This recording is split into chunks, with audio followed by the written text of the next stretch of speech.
Dhaggeeffadhaa isin nan barsiisa macaafa qulqulluu isin hubachiisa macaafa qulqulluu kakuu duraaf boodaan bakka lamatti qooda. Barreessi nuti nusi dhaggeeffannaa dubbii gooftaa keenyaa sirriitti jaalanna. Macaafni kakuu moofaa 39 kan kakuu haaraa 27 66 walumaa galatti hubadhaa sirriitti.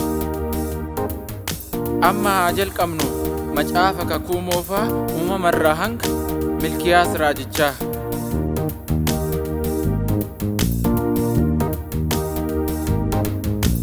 Seera uumamaa, seera ba'uu, seera leewotaa, seera lakkoofsaa. Keessa deebi macaafa Iyyaasuu abbootii firdii, macaafa Ruut, macaafa Saamu'eel, macaafa moototaa, seenaa baraa, Izraa, Naamiyaa, Asteer, Iyyoob, faarfannaa, fakkeenya, lallaba, weedduu caalu. Raajicha Isaayyaas, raajicha Ermiyaas, faaruu Ermiyaas, raajicha Hisqeel, raajicha Daani'el, Hosee, Yo'eel, Amoos, Obaadiyaa, Yoonaas, Miikiyaas, Naahom, Ambaaqom, Sefeniyaa, Hagee, Zakkaariyaas, Milkiyaas raajicha. Macaafota seeraa eenyutu natti himaa? Seera uumamaa, seera ba'uu, seera leewotaa, seera lakkoofsaa. Keessa deebi. Macaafa raajotaa eenyutu natti himaa? Raajicha Isaayyaas, raajicha Hisqeel, raajicha Daani'el, raajicha Hosee, raajicha Yo'eel, raajicha Hagee. Wangeela dhugaa dhalootaa, wangeela dhugaa dhalootaa, Waaqaaf jiraachuun bareeda. Wangeela dhugaa dhalootaa, wangeela dhugaa dhalootaa, Waaqaaf jiraachuun bareeda.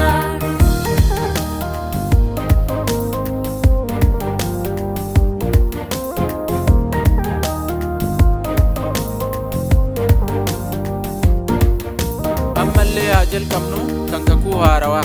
Wangeela Maatiyoos, wangeela Maariqoos, wangeela Luqaas, wangeela Yohaannis, hojii ergamootaa,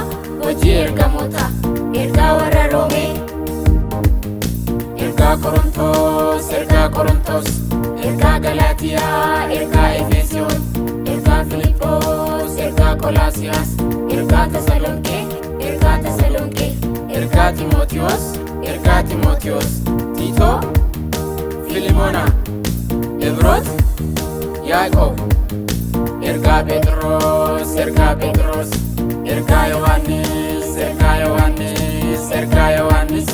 ergaa Yihuudaa, mul'ata Yohaannis. Wangeela dhugaa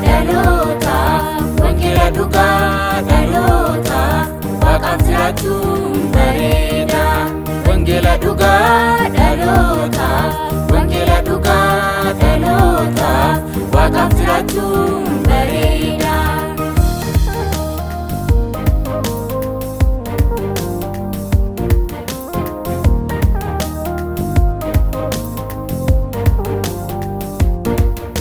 Macaafa wangeelotaa eenyutu natti himaa? Wangeela Maatiyoos, wangeela Maariqoos, wangeela Luqaas, wangeela Yohaannis. Macaafota ergaa eenyutu natti himaa? Ergaa Qorontos, ergaa Galaatiyaa, ergaa Efesoon, ergaa Filiphos. Wangeela dhugaa dhalootaa, Waaqaaf jiraachuun bareeda. Wangeela dhugaa dhalootaa, Waaqaaf jiraachuun bareeda.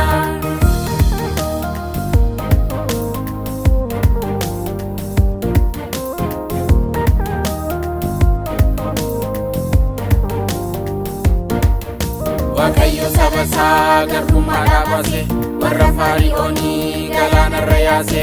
Irree isaa guddaan humna isaa mul'ise, dhagaa keessaa bishaan ijoollee isaatii baase.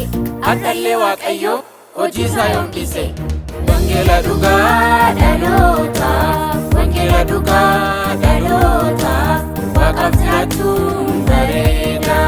Wangeela dhugaa dhalootaaf, wangeela dhugaa dhalootaaf, Waaqaaf jiraachuun bareeda.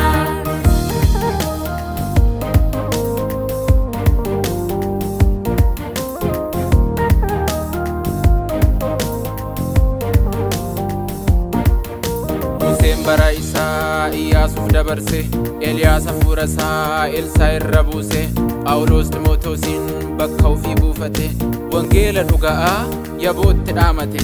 Hadhas dhaloonni kun hoona harkaa fuudhi, wangeela dhugaa akka hin dhaabanne godhi. Nuyi si jallisuu afaan hin qabannu, wangeela nu garaan dubbachuu hin dhiifnu. Waa'ee gooftaa Yesuus uumamatti himna, hanga handaara lafaa wangeela labsina. Wangeela dhugaa dhalootaaf.